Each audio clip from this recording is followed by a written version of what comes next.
Young King in Bloom. So this actually came about while preparing for a commission that I was tasked to do, and it was on Martin Luther King. So while doing research for the pieces, I came across a series of photos that were taken in 1956. This was actually still during the midst of the Montgomery boycott.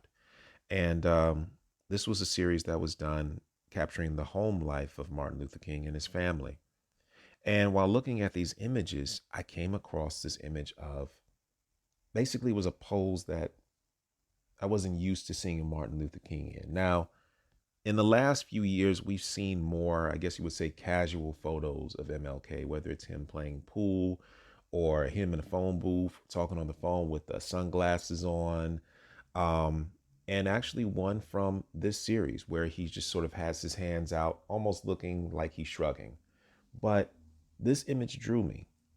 And it was just something about it. It's, to be fair, unless you were of that time period, we only know Martin Luther King through what we read, through the documentaries that we watch, through stories. And mostly what we see of Dr. King is more of this almost larger than life type figure, this almost mythical type figure. And it's always very stoic. It's very, you know, it's very grand. The leader of the civil rights movement, the the leader of the March on Washington, the writer of I Have a Dream. It's there's so many things that we can take away from Martin Luther King, but what I saw in this image was just a man who was finding his purpose and discovering what his place was and what he was assigned to do. This was still at a time of uncertainty for Martin Luther King as far as, his task.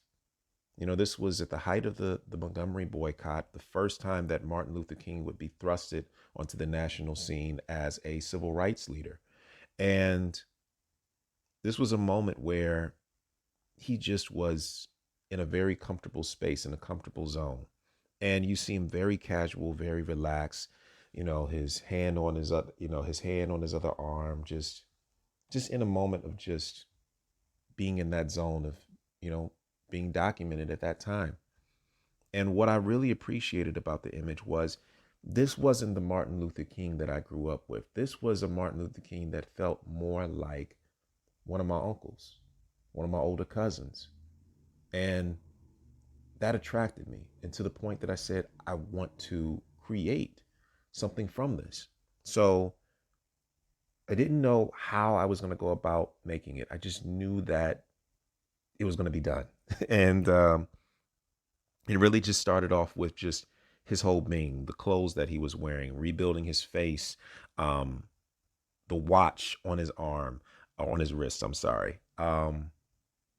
Just really capturing that moment. And then using images that I captured with one of my daily walks, um, and building this sort of serene imagery behind him.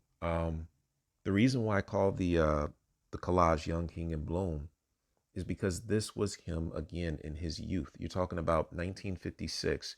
So at that time, he would have been, I believe, 27 at that time. Yeah, 27 years old.